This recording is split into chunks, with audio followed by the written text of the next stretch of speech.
Sure enough, as night fell, Eun-hee started burning up like a car in overdrive, coughing like a little kitten and continuously calling out for old Huang. Seeing the urgency, old Huang swiftly carried Eun-hee, sprinting to the hospital.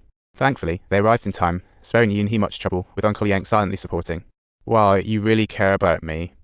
Are you worried I'll turn into a stray cat? Nope. If I were to die, it would be because you got hurt. I'd turn into a shooting star. I used to be scared, though. I used to fear death, like a little baby in a thunderstorm, but with Uncle Yang by my side, it didn't seem so scary anymore. When I kick the bucket, you better be right there beside me, okay? It's a duet performance. Life became as sweet as bubblegum. They weren't rich, but their days felt like living in an ice cream shop. With each other's company, the two warriors began to fear the demons of illness no more. Under Eun-hee's attentive care, old Huang's condition miraculously improved like something out of a film. Life was like a beautiful dream, but just when everything seemed perfect, unexpected guests showed up. Today 2 unexpected guests arrived, old Huang's friend and ex-Soo-yeon. What a pleasant surprise.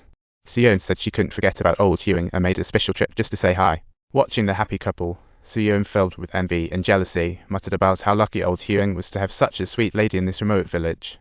Eun-hee, like a clever fox, sensed Soo-yeon's intent and awkwardly left. When leaving, old Huang saw them off at the village entrance. Soo-yeon took him aside to rave about the wonderful city life. She really sounded like a saleswoman. She claimed old Huang didn't belong here, and only the city could offer true freedom. His heart started to churn like waves, no longer able to tolerate the humdrum life he used to lead. Until one day she told Eun-hee she wanted to go back to visit her mom. Things started to change. Eun-hee noticed old Huang's change but didn't stop him. The next day, she prepped his suitcase and even brought a special gift for his mom. Quite the performance. After a reluctant hug, Eun-hee watched him leave, her heart filled with premonitions. Though unease filled her heart, she could only watch him go. Meanwhile, old Huang arrived in the city with eyes sparkling like a kid in a candy store.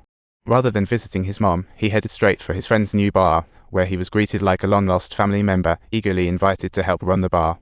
His friend even dazzled him with a retirement fund plan for the future, making old Huang's eyes light up. Soon after, old Huang visited Soo-yeon. Her dramatic charm post-drinks won him over, and he stayed the night. Meanwhile, Eun-hee waited foolishly at the door, staring in the direction he had left, looking like a little bird waiting for its nest. Old Huang was now lost in Soo-yeon's gentle trap, enjoying that intoxicating feeling of a life of excess once again. He didn't bother to call Eun-hee anymore, as if he'd forgotten about the most important girl in his life.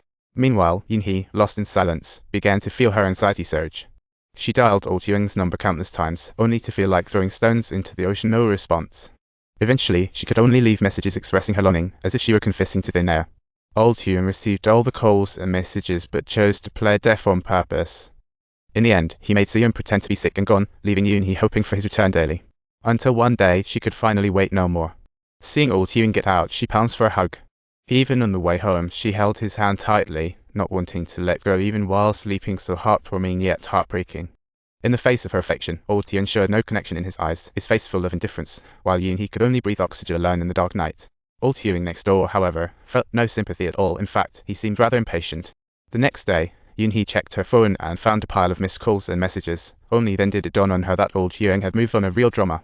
Old Huang suggested taking Eun-hee to the amusement park, and watching him scream in fear made her chuckle. Eun-hee laughed, but the tears kept flowing. She realized she couldn't hold on to this man any longer. Old Huang had moved on. Their once simple, happy life couldn't spark even a hint of interest anymore. Eun-hee still loved him deeply, but with her illness, their ordinary lives seemed to come to a standstill. The dazzling city life was hard to resist. As she gradually healed, she was no longer satisfied with the status quo. She longed for her vibrant past life. Her restless heart eventually made old Huang commit to a decision. He determined that it was the moment to sever ties with Eun-hee and carefully laid out the truth to her. Even though Eun-hee had already anticipated it in her heart, upon actually hearing those words, her heart still felt like it was being stabbed by a knife. She couldn't figure out where she had gone wrong. Was it her illness that made him want to leave? Until that moment, Eun-hee hadn't fully lost hope. She begged old Huang not to leave, but he remained unresponsive, as if turned to stone. Then, he heartlessly lay there, playing dead while Eun-hee, sleepless and heartbroken, gazed at him. She couldn't fathom that the man who once loved her deeply could now be so heartless to abandon her. In that instant, she felt utterly hopeless, running down the village road, trying to end her suffering like a bad movie ending. She even thought her illness would take her away sooner or later, so why not just escape it now? She charged forward recklessly, only to trip and fall. What a wise choice. Though her illness caused her unbearable convulsions, compared to the pain of betrayal, it felt trivial. Yet, in the end, Eun-hee managed to survive. Talk about a plot twist.